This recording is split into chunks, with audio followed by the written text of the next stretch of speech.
जय श्री कृष्ण। आइए सुनते हैं परिवर्तिनी एकादशी व्रत कथा। भगवान वामन एवं दैत्यराज बलि की कथा भी कहते हैं इसे। पांडुनंदन अर्जुन ने कहा, हे प्रभु, भादों के शुक्ल पक्ष की एकादशी का क्या नाम है तथा उसके व्रत की क्या विधान है? इस एकादशी के उपवास को करने से किस फल की प्राप्ति होती है? हे कृष्ण, कृपा कर यह सब समझा कर कहिए। श्री कृष्ण ने कहा, हे पार्थ, भाद्रपद माह के शुक्ल पक्ष की एकादशी को जयंती एकादशी भी कहते हैं। इस एकादशी की कथा के सुनने मात्र से ही सभी पापों का शमन हो जाता है तथा मनुष्य स्वर्ग का अधिकारी बन जाता है। इस जयंती एकादशी की कथा से नीच पापियों का भी उद्धार हो जाता है।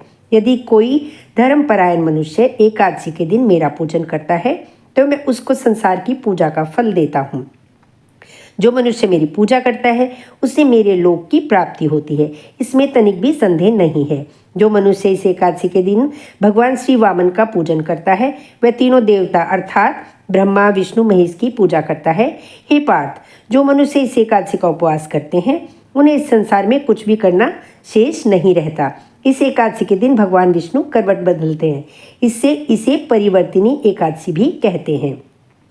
यह सुन विस्मित होकर अर्जुन ने कहा, हे जनार्दन, आपके वचनों को सुनकर मैं भ्रम में पड़ गया कि आप किस प्रकार शयन करते हैं तथा करवट बदलते हैं। आपने बलि को क्यों बांधा और वामन रूप धारण करके क्या लीलाएं की? चातुर्मास्य व्रत का विधान क्या है तथा आपके शयन करने पर मनुष्य का क्या कर्तव्य है? कृपा कर सब आप विस्तार पूर्वक कहिए। भगवान श्री कृष्ण ने कहा, हे कुंती पुत्र अर्जुन, अब तुम समस्त पापों का शमन करने वाली इस कथा का ध्यानपूर्वक श्रवण करो। त्रेता युग में बलि नाम का एक असुर था। वह अत्यंत भक्त, दानी, सत्यवादी तथा ब्राह्मणों की सेवा करने वाला था। वह सदा यज्ञ तप आदि किया करता था। अपनी इसी भक्ति के प्रभाव से वह स्वर्ग में देवेंद्र के स्थान पर राज्य करने लगा। देवराज इंद्र तथा अन्य देवता इस बात को सहन नहीं कर सके और भगवान श्रीहरि के समक्ष उपस्थित हो प्रार्थना करने लगे। अंत में मैंने वामन रूप धारण किया तथा तेजस्वी ब्राह्मण बालक के रूप में राजा बलि पर विजय प्राप्त की। यह सुनकर अर्जुन ने कहा, हे लीलापति, आपने वामन रूप धारण करके उस बलि को किस प्रकार जीता? कृपा कर यह सब विस्तार पूर्वक बताइए। भगवान श्री कृष्ण ने कहा, मैंने वामन रूप धारण करके राजा बलि से याचना की, हे राजन, तुम मुझे 3 पग भूमि दान में दे दो, इससे तुम्हें 3 लोक के दान का फल प्राप्त होगा। राजा बलि ने एक छोटी सी याचना को स्वीकार कर लिया तथा भूमि दान करने को तैयार हो गया। जब उसने मुझे वचन दे दिया तब मैंने अपना आकार बढ़ाया और भूलोक में पग, भुवनलोक में जंघा, स्वर्गलोक में कमर, महलोक में उदर, जनलोक में हृदय, तपलोक में कंठ तथा सत्यलोक में मुख रखकर अपने शीर्ष को ऊंचा उठा लिया। उस समय सूर्य, नक्षत्र, इंद्र तथा अन्य देवता मेरी स्तुति करने लगे। जब मैंने राजा बलि से पूछा कि हे राजन, अब मैं तीसरा पग कहाँ रखूं? इतना सुनकर राजा बलि ने अपना शीर्ष नीचे कर लिया। तब मैंने अपना तीसरा पग उसके शीर्ष पर रख दिया और इस प्रकार देवताओं के हित के लिए मैंने उसे उस असुर भक्त को पाताल लोक में पहुंचा दिया।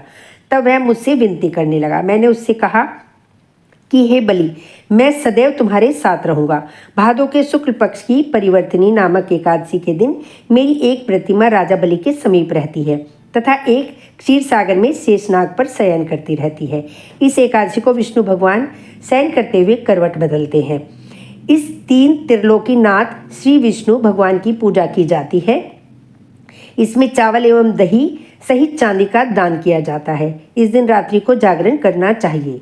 इस प्रकार उपवास करने से मनुष्य सभी पापों से मुक्त होकर स्वर्गलोक को जाता है। जो मनुष्य पापों को नष्ट करने वाली इस एकादशी व्रत की कथा सुनते हैं उन्हें अश्वमेध यज्ञ के फल की प्राप्ति होती है। अतः इस कथा का सार यही है, दान करने के उपरांत मनुष्य को अभिमान नहीं करना चाहिए।